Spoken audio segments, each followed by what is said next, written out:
Yes, sir. Okay. Okay na po siya. Opo. Okay Alright. po. Okay po. Good afternoon po sa lahat.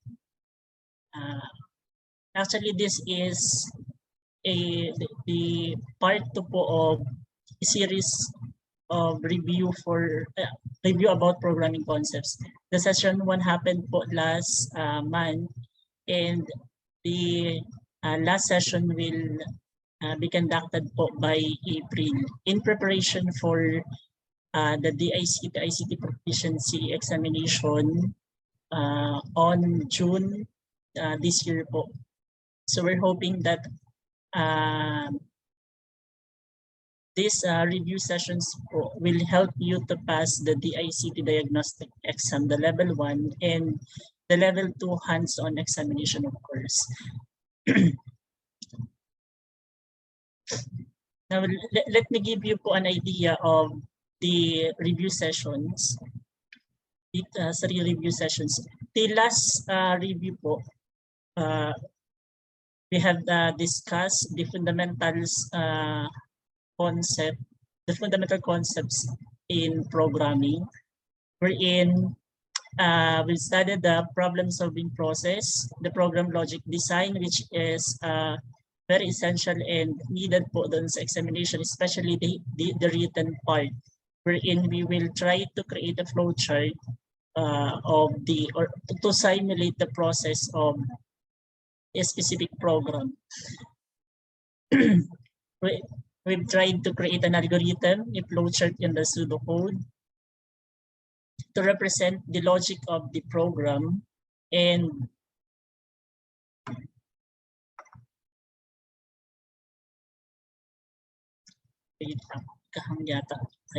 then I've introduced some fundamental programming concepts kasi in the examination po, not just in the ICT exam, but in some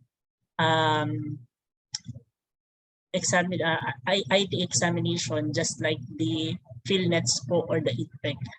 And when you try to apply in a software development company, there is always a technical exam during the application process. So this will help you po to easily pass the different examinations in IT certifications, and including when you are applying for a programming job. Then I gave some important concepts about database, software development, networking, internet, and so on. Now for this second review or session number 2 po,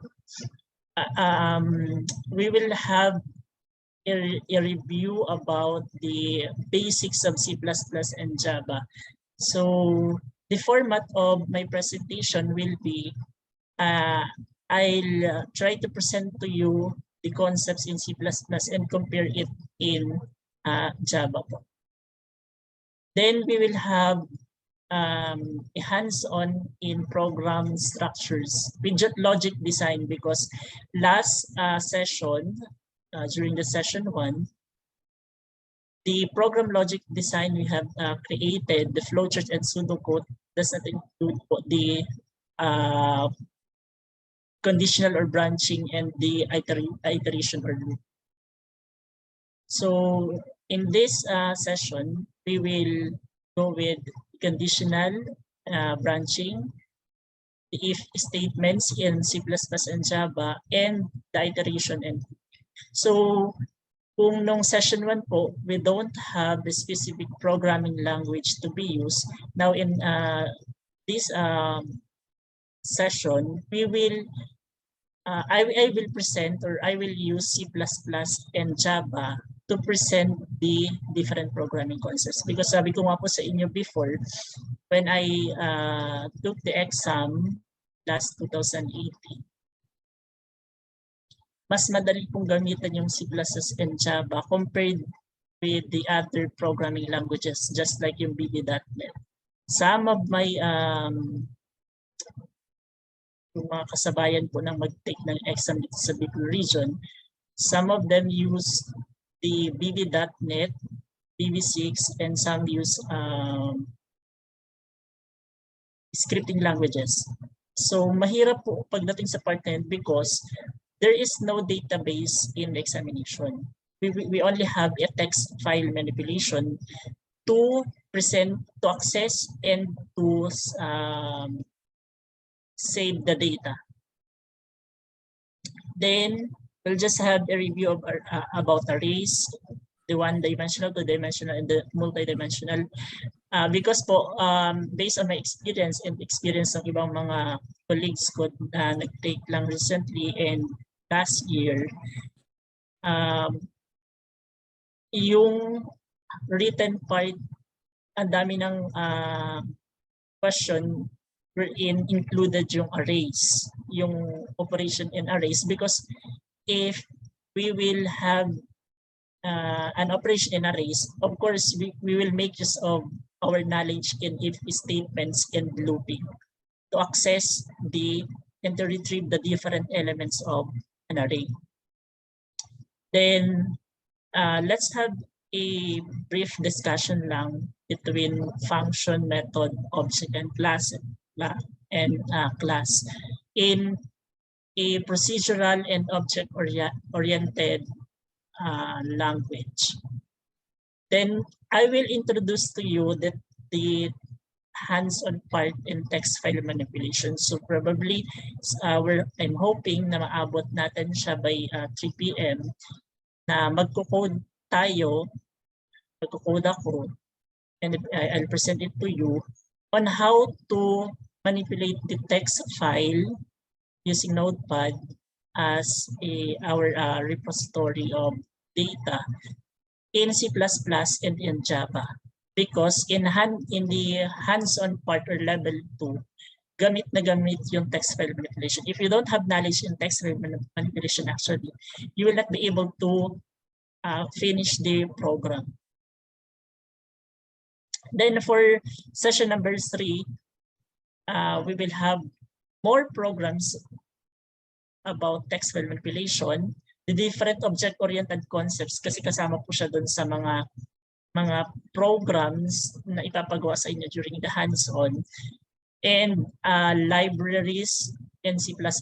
You should, or we should have knowledge of the different available libraries in C++ na pwede natin gamitin. Kasi instead of creating our own logic or ang tawag solution to solve certain problem, why not use the available libraries and packages or classes in Java? Just like nung sa akin po, when I took the exam, the hands-on exam, there is a part doon that I need to convert first the data into a binary and hexadecimal format before I could use it in my processing dun sa logic ng solution ko. So it's time consuming if I will create a method that will convert numbers into a binary format and hexadecimal format. And luckily, available sa NetBeans IDE po, yun kasi yung pwedeng gamitin na tools during the hands-on for Java. When you use in a NetBeans platform, there is available packages and classes na pwede mo nang magamit right away.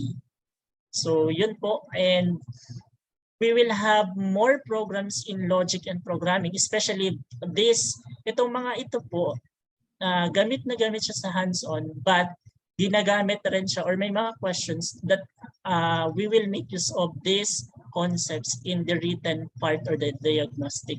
So mapapansin nyo po, sobrang dami nito because we don't know kung anong set or anong questions yung mapupunta sa atin when we take the exam. So much better that we are prepared. We are, marami tayong daladalang bala pag nag-take tayo ng exam. Marami tayong hugit na ideas sa isip natin. Okay? Especially the written part, because the written part, you need to have a 25 total score out of 30. So kailangan lang 5 lang yung mali mo doon sa diagnostic. in order for you to be allowed to take the hands-on for the level 2 examination. So halos lahat po ng mga concepts na to, logic and programming, ginagamit siya, or there are instances that you need to make use of these concepts.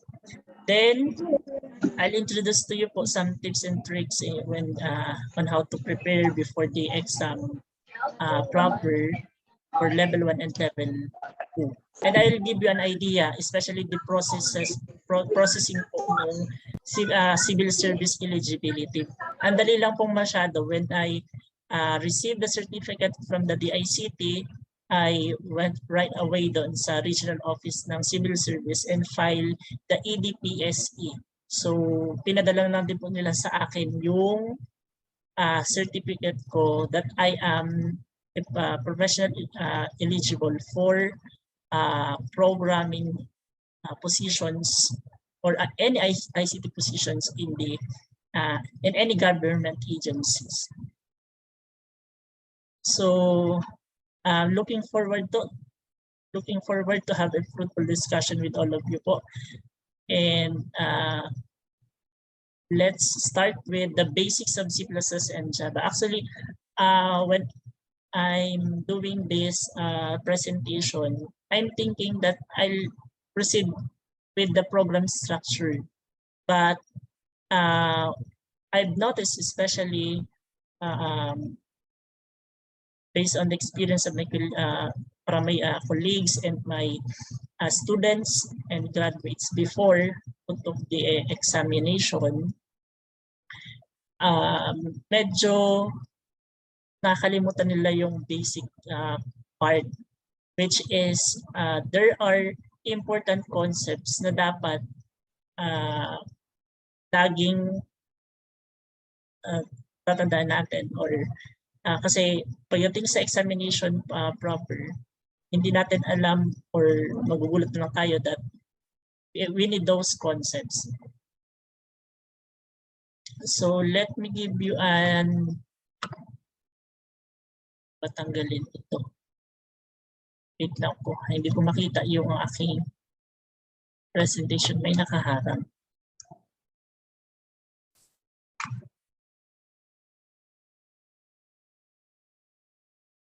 Okay.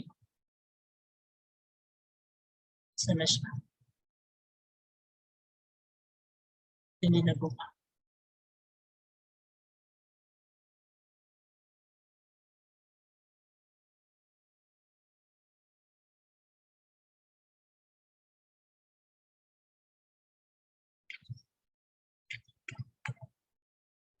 Okay. Now, C++ is one of the general purpose programming language because this is a combination of procedural OOP and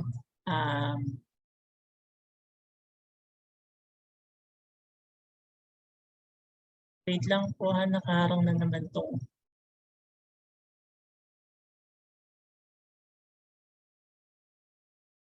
Okay.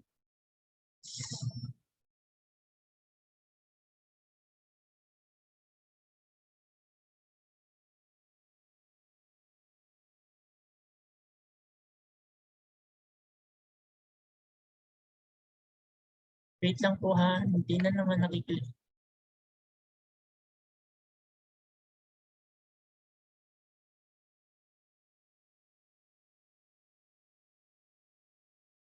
Sensya na po. Nagtuka na naman yung Zoom. Hindi ko alam.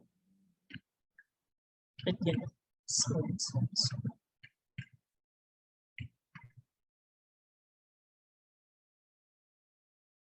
Okay, so yung C++ po is a combination of procedural, object-oriented, and functional programming language. So that's why tinawag siyang general purpose programming language. Now, when it comes to Java, this is one of the popular programming language because it has many uses. It can run in different platforms, be it mobile, desktop, or web. servers, games, database. Now, this is a pure object-oriented programming language. That's why later on you will realize why is it that we call the main method in Java, but in C++ we have the main function. Okay po. Now let's proceed with variables, literals, and constants. Now this is an example of a variable declaration. Int is a data type. Age is an identifier. Now you could change this, or you can change this age, because this is just a variable name. This is just a given name for our placeholder of data. Now, number 14 is a literal or integer value. Now, what is a literal? This represents fixed values, just like 1, 2.5, a character, or a string. Now, we have several types of literals: integers, floating point, value, characters, escape sequences, and the string. So let's proceed with the integers. We have 3 types again: decimal, octal, and hexadecimal. In C++ and in Java, if you will specify that the literal value or the value of certain variable or identifier is an octal, you need to place a 0 in front. So we need to add a prefix 0. For hexadecimal, we need to put 0 and letter X. Of course, then for decimal, we don't need to specify that the value is a decimal, because yun yung ginagamit natin, especially even in mathematics, yun yung ginagamit natin na default na number system, the decimal value. Okay? Now, let's proceed with a floating point. Basta merong decimal point, mapa-negative man yan or in a scientific notation or format, basta merong decimal point, that is a floating point. Okay, then for characters, always take note that if we have one character or symbol, we need to enclose it in a single parenthesis, because if it consists of two or more characters, now we need to place it inside a double quotation marks, because that is now considered a string. Okay, so marami pa rin nagkakaroon ng issues between identifying if the value is a character or string. Sometimes, pag nagko-code during hands-on exam, nalilimutan nila that the value requires a character format. And sometimes naman, yung string, ang ginagamit nila is single quotation mark because they used to PHP. Kasi in PHP, diba, if we do coding in PHP scripting language, gumagana yung single quotation mark and yung double quotation mark for string and character. So, always remember that pag character, one symbol, one character lang yan, enclose it in a single quotation mark. Kapag string, always enclose it in a double quotation marks. Now, for the escape sequence, magagamit nyo to especially when the program requires you to format the output of the data.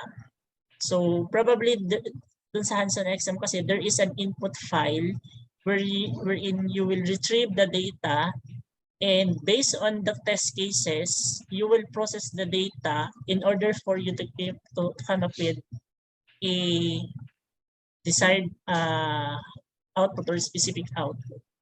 There are instances that you will make use or you will need this escape sequences to format the output data that you will write in an output text file. So take note of this, yung /b natin, backspace, yung form, yung new line, especially the new line, the tab, kasi ginagamit yan doon sa formatting ng spacing. And if you will include a backslash, you need to put or to include another backslash. So double backslash na siya ngayon for you to indicate or to add backslash in your character or string. And if you will add a single quotation mark, say you have a word that you need to enclose in a double quotation mark, you need to put or to make use of the escape sequence backslash. So, na-encounter ko during my exam is that yung sa isang sentence dun sa output file, kailangan merong single quotation mark yung isang word. So, I remember that in order for me to include a quotation marks inside a string value, then I can make use of the escape sequence. Now, again, sabi ko sa inyo kanina, you need to enclose double quotation marks if the value is a string. Now, as you can see, we can combine the escape sequence, or we can use the escape sequence inside the string value. Okay, just like this one, Earth is round. So, ayan, nagagamit natin yung new line. Ang ibig sabihin ng /n is new line. Okay, so I'll give you later on a copy of this presentation na tapos bigyan ko kayo ng references para doon sa mga ibig sabihin ng mga value na yan as a reference para dagdag na pag-reviewhan. Kasi I can't include all the definition and descriptions of those value dito sa presentation. Then, take note of the constant concept in C classes in Java. So, if the value will not change after its declaration and initialization doon sa buong program mo, better to declare it as constant. Kasama yun sa point system writing. Kasi yung proper usage ng data types.